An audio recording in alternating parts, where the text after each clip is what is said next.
Hello, fellow Pipers. Typing Piper here. This was going to be a live stream. However, YouTube decided that somehow, due to updates, I'm not eligible to live broadcast. I don't know what kind of bullshit this is.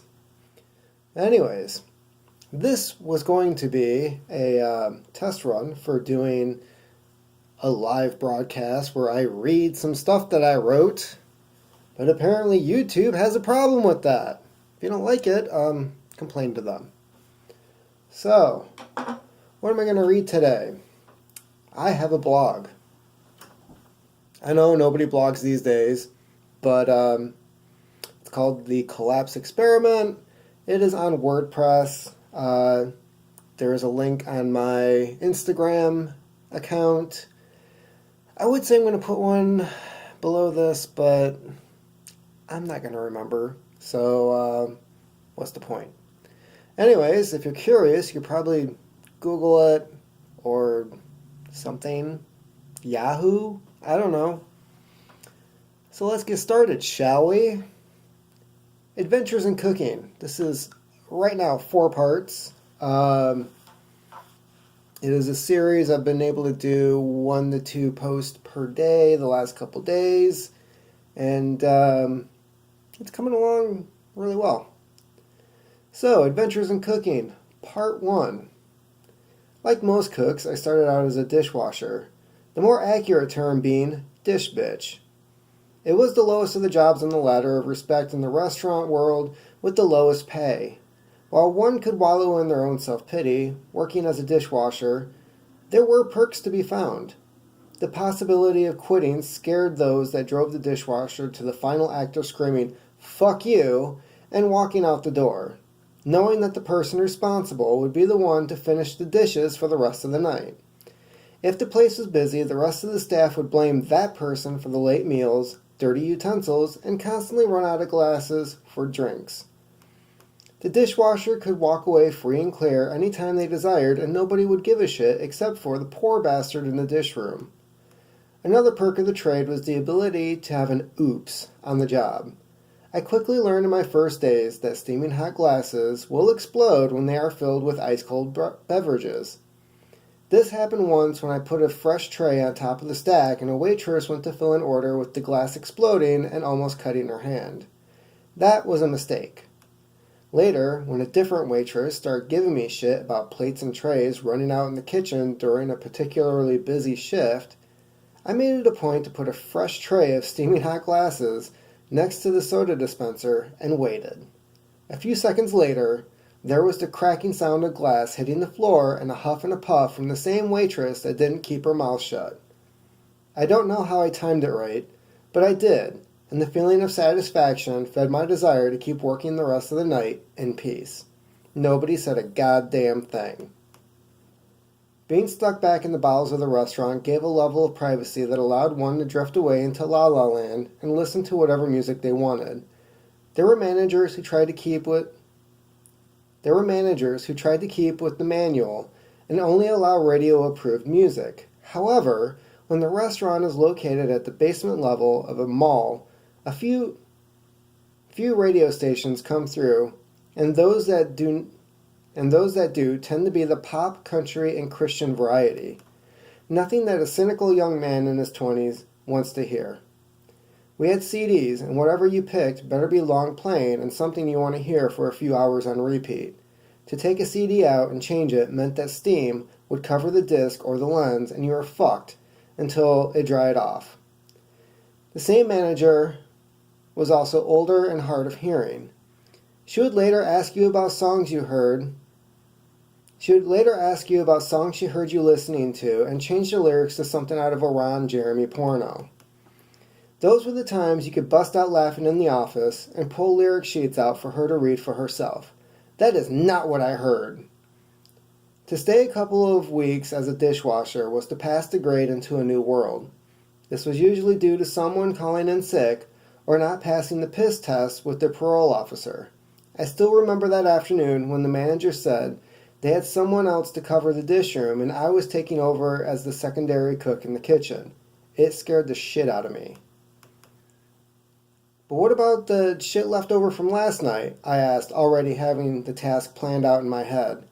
Don't worry about it. Jeremy will do it. He fucking owes me. Get your ass in the kitchen and start learning.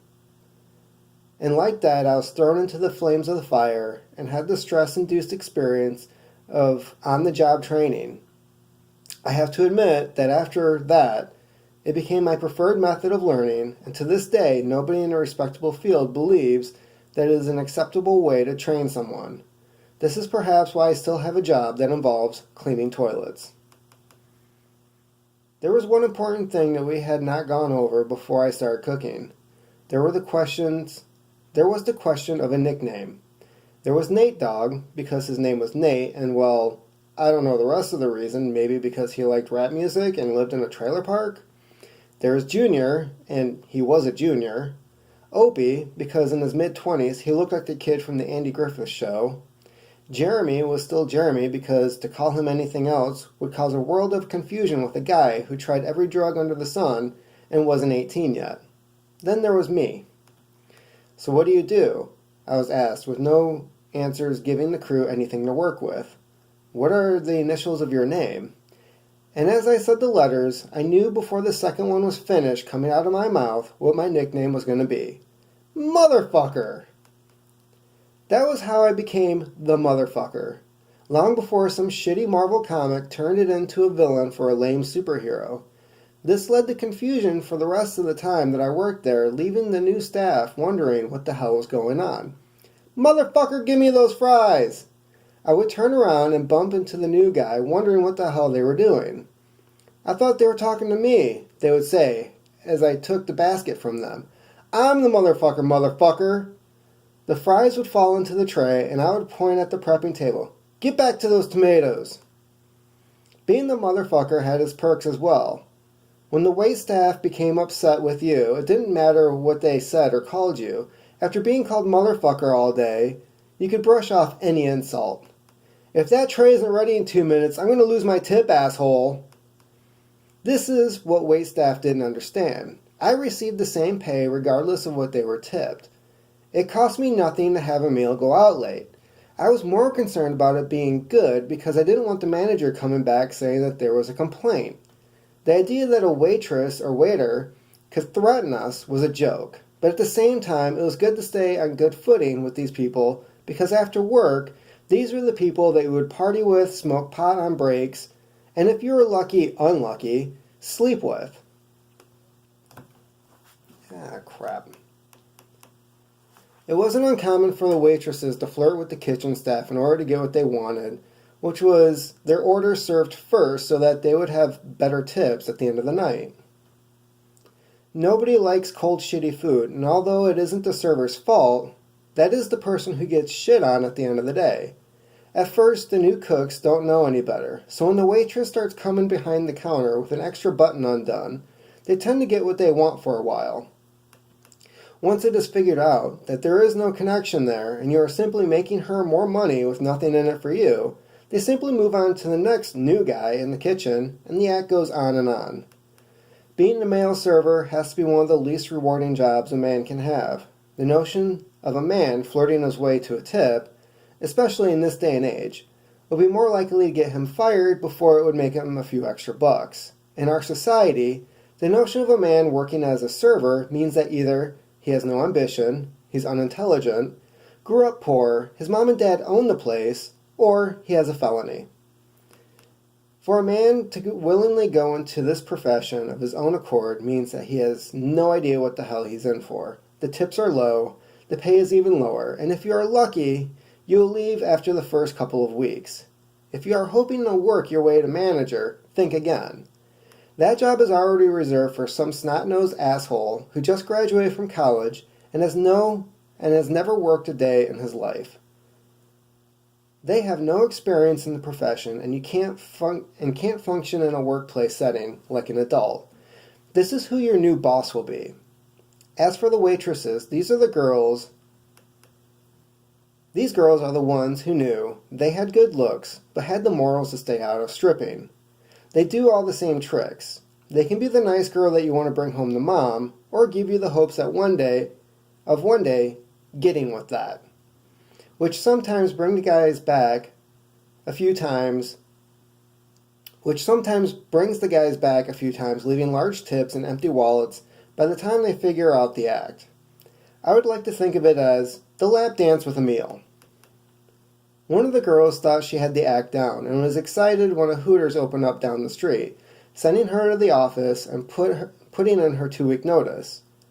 Lindsay was blessed with double D breast and a flirty personality that often got her $20 cash tips with a phone number on them, which she never called and often spent on drinks after work. A few weeks after she left, I remember her walking back in the Olgas and asking for her old job back. The staff at Hooters didn't like the fact that she was endowed with what the name stood for, and while the flat-chested high school girls served the men in the restaurant, Lindsay was stuck in the kitchen filling orders and never seen. She watched as her money-making opportunity disappeared before her eyes and knew she had to get out of there. Hooters, the place that promised a fortune with a girl of her talents, had lied to her. The one time I went there, I noticed that the name was a lie and wondered where all the Lindsays were. To be continued. So unfortunately, I can only read one of these at a time because the live feed is not working. And if you want more, go check out the blog. There's only 3 more of these, and tomorrow there'll probably be 5. So, in the meantime, hope everyone's doing well. Keep on typing.